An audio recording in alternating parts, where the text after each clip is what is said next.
Salut à vous, j'espère que vous allez bien. Aujourd'hui, on continue avec le CSS. On va commencer aujourd'hui le CSS dans notre page HTML. Ici, vous avez un site de chapitre de programmation, de cours de programmation que j'ai conçu en local à partir du HTML et du CSS. Comme vous le voyez, ici, on a la page d'accueil. Ici, on peut cliquer là et on arrive dans la barre de navigation où l'on va retrouver toutes les différentes pages du chapitre. Voilà, ici, là, c'est un cours de programmation orienté objet. Ici, on a plusieurs chapitres.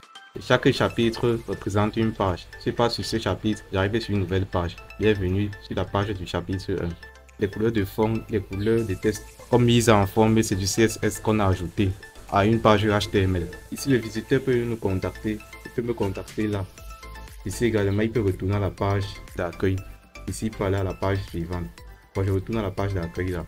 Et je reviens à ma page d'accueil. Là, on peut arriver là. On peut dérouler là. Là, on va retrouver plusieurs chapitres, plusieurs pages pour les chapitres. Il est assez intéressant, il est assez long. Tel que vous voyez, ça là, c'est le code source rien que de la page d'accueil. Voilà, il y a du CSS, il y a du HTML. Et du CSS est appelé là, dans ce fichier index.css. Donc, il y a un autre fichier pour le CSS et un autre pour le HTML. Alors, voici le fichier pour le CSS. Lui, là, il est beaucoup plus court. Bref, on aurait le temps d'en revenir. Et on peut directement aller au 10e chapitre. Lorsqu'on déroule dans le menu, on peut arriver au 10e et dernier chapitre là. Nous voilà au 10e chapitre. Et peut aller directement sur les exercices. J'arrive sur la section des exercices. En bas, on a tout le même pied de page.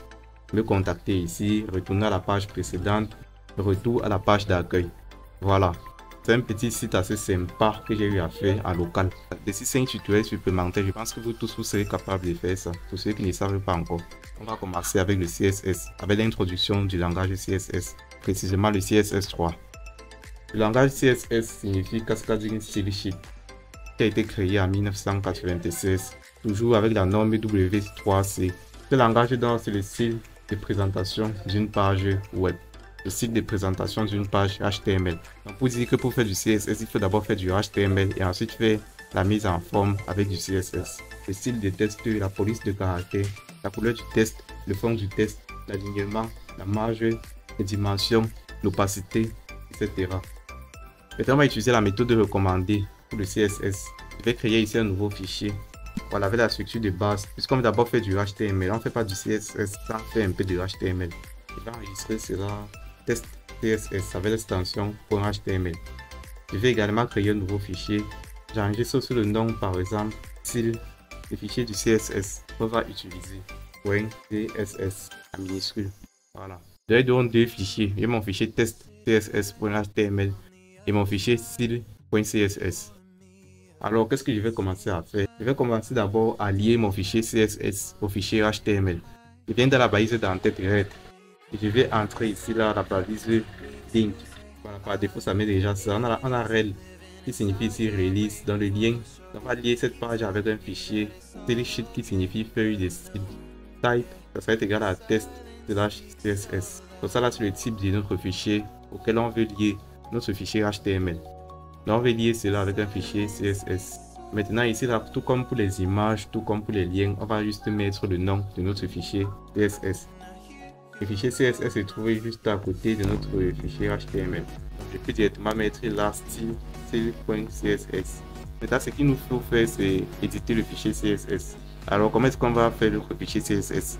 Est-ce qu'on va mettre un langage de programmation? Parce que sachez, le HTML et le CSS, ce ne sont pas vraiment des langages de programmation comme le C, le C++. Ce sont plutôt des langages de balises. CSS ici, là, c'est un langage de style.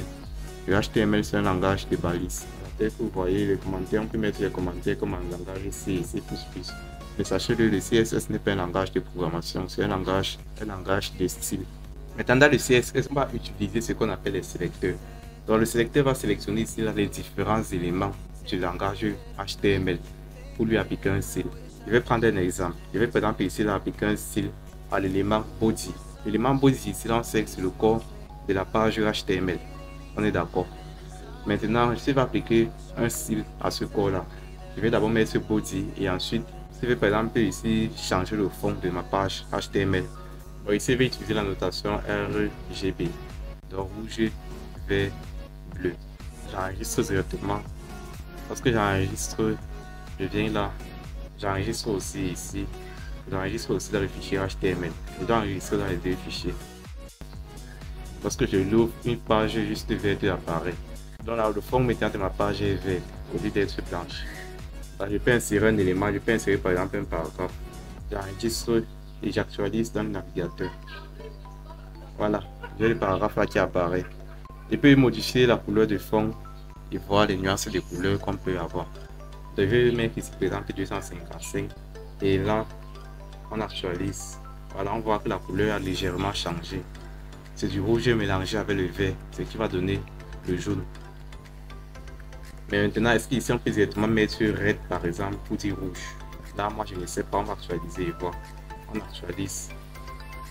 Donc ça marche aussi. On peut directement mettre la couleur qu'on veut. Si je veux du blanc, je vais tout simplement mettre directement sur la page, j'actualise.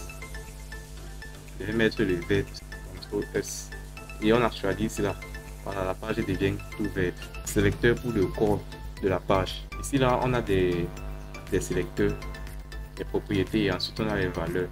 Sélecteur et ensuite des propriétés et des valeurs. Donc c'est tout ça la syntaxe.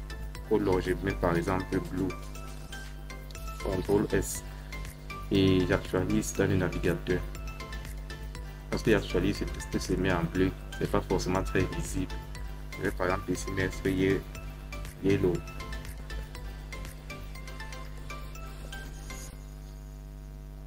Bon, on va continuer maintenant avec un autre sélecteur. On va utiliser le sélecteur maintenant pour les paragraphes. Et là, on va un peu tester. On va un peu faire un test ensemble. Si maintenant sur la page, on met color égal à yellow. Maintenant pour les paragraphes, on dit plutôt que la couleur doit être bleue. Comment est-ce que ça va se passer? Bon, on va un peu faire y voir. Donc, je vais plutôt dire ici que la couleur doit être bleue. Blue. Voilà, je mets color égal à blue. CTRL S. J'actualise dans le navigateur. Voilà, ça prend la considération des paragraphes au détriment de la considération des textes de la page. Parce qu'en effet, ici, là, tel que vous pouvez le constater, dans le paragraphe, j'ai mis un texte. Donc, j'ai mis la balise P. Le sélecteur donc P pour les paragraphes. Donc, tu vas jouer sur le texte du paragraphe. Tu vas mettre la couleur en bleu. Mais dans la page, ça va considérer la couleur des autres en jaune. Donc, c'est comme ça que cela va se passer. Bon, je vais enlever, je vais mettre maintenant white. Je vais prendre et je vais par exemple mettre 1000 pixels de bordure.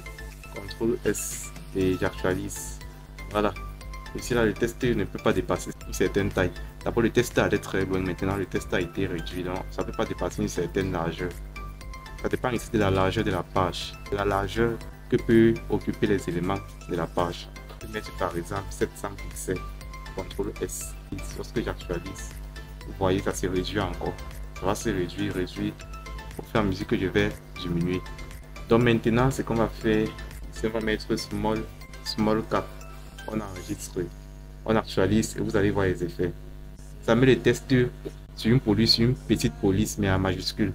C'est ça le rôle de la propriété fond variant. Small caps, ça représente ici là, la valeur de cette propriété. Bon, ici là, je vais mettre le border. Je peux par exemple mettre 3 pixels, 3 px, solide, blue par exemple. Maintenant, je peux enregistrer, j'enregistre là, dans le navigateur, j'actualise.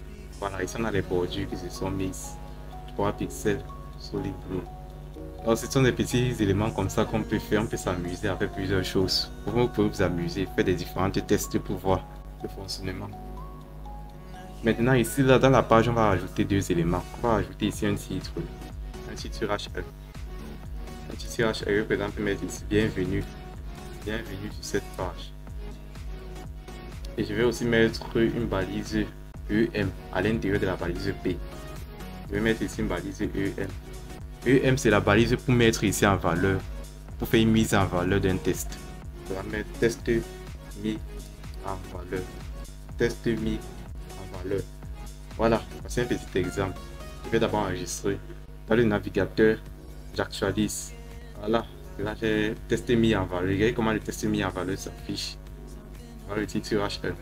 Maintenant, on va appliquer les propriétés à ces deux éléments, dans le titre et le test mis en valeur. Pour appliquer une propriété à deux éléments différents, on va utiliser ici deux sélecteurs. On va utiliser le sélecteur H1, on va mettre la virgule, on on va utiliser le sélecteur EM pour la balise EM qu'on vient d'insérer. Ici, là, c'est lorsqu'on va appliquer des propriétés CSS color. Je vais me mettre ici, par exemple, red, point virgule. J'enregistre là, j'actualise dans le navigateur. Vous pouvez voir, le titre se met en rouge. Également, l'élément mis en valeur dans la balise EM se met également en rouge. Ici, là, c'est pour appliquer une propriété CSS à deux éléments différents dans une même page HTML. Voilà, j'espère qu'on s'est très bien compris. Je peux modifier la couleur. Color égale à aqua. Voilà, color égale à aqua. C'est une autre couleur. Histoire que ça soit un peu lisible. Color égale à aqua. Sur la couleur verte, c'est un peu plus lisible. Donc, c'était un tout pour ce tutoriel. J'espère que vous avez bien appris comment on a appliqué les différentes propriétés CSS aux balises, aux éléments de la page HTML. Comment est-ce qu'on a lié le fichier CSS au fichier HTML. Donc, c'était tout pour ce tutoriel. J'espère que vous avez beaucoup appris. Sinon, faites pas en commentaire, faites pas de vos avis, de vos questions également. Si vous avez eu des incompréhensions, si vous avez des préoccupations, faites pas en commentaire. N'hésitez pas à vous abonner à la chaîne, à lâcher un gros pouce si vous avez aimé. Cela est très encourageant. Et comme toujours, à très bientôt à vous. C'était Freddy. À plus à vous, les programmeurs.